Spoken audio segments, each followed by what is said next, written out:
South Sudan's foreign ministry says the warring parties in neighboring Sudan have agreed in principle to a 7-day ceasefire starting on Thursday. Commanders of the Sudanese army and the RSF paramilitary group will also send representatives to peace talks. Previous attempts to establish a lasting truce have failed, and the UN says more than 100,000 people have now fled the fighting. As another ceasefire collapsed in war-torn Khartoum, Aisha and her family knew they had to move quickly. They traded everything they could to rent a car and set off for the Egyptian border. It was very difficult. We were 28 people. The boys don't have a visa, but we kept them with us. Our suffering is unprecedented. We left under fighting, clashes and artillery. It was real suffering.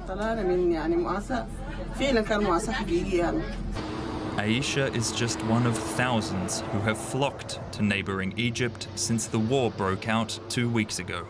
The humanitarian situation in Sudan's capital is dire. Food and water are scarce, and the healthcare system is on the brink of collapse. Faced with these dangers, the UN estimates that over 100,000 people have fled to neighboring countries, but they warn that number is likely to rise. Alongside governments and partners, UNHCR, the UN Refugee Agency, has determined an initial planning figure of more than 800,000 refugees and returnees that may flee Sudan to neighboring countries. The UN says the scale of the exodus is staggering, and Sudan's neighbors are struggling to accommodate those who have fled their homes. The number of displaced people through the last 2 weeks exceeds, as a result of conflict, exceeds all conflict-related displacements reported in Sudan in 2022, just to give you a sense of the scale of movement since April 15. Aisha and her family managed to escape the fighting that has gripped their homeland. Together with thousands of others who have made the journey, they now face an uncertain future. Now we can cross over to journalist Alsanozi Adam. He's monitoring developments in Sudan from neighboring Kenya and joins us now.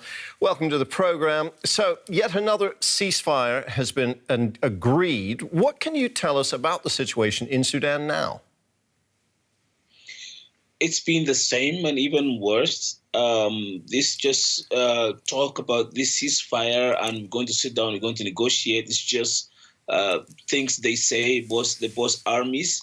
On the ground, the situation is different. Yesterday, there was an airstrike in Khartoum, in Al-Bagir and Soba by SAF on some of RSF bases.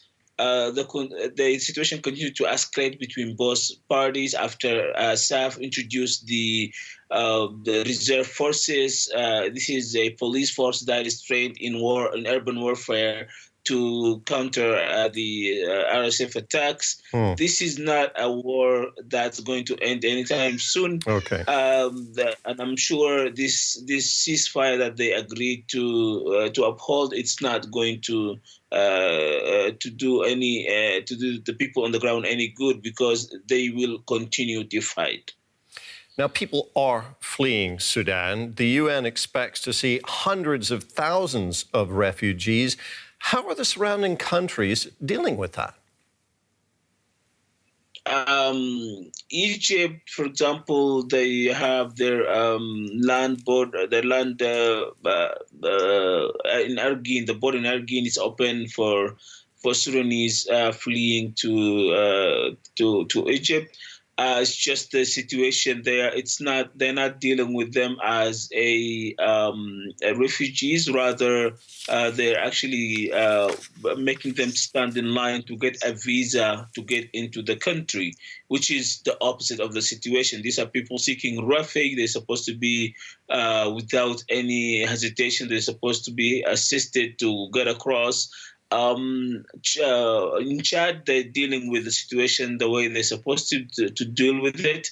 although some of the organizations there are doing everything they can to accommodate people, but more and more people, like more than 10,000 people, hundreds of thousands actually, made it across from Darfur to Chad. In Ethiopia, they're opening the border, but some people are applying for visa online to get the visa and then go in. They don't want to go to the refugee camps, and others are going to registering as refugees and being accommodated into camps. And yes, more and more people.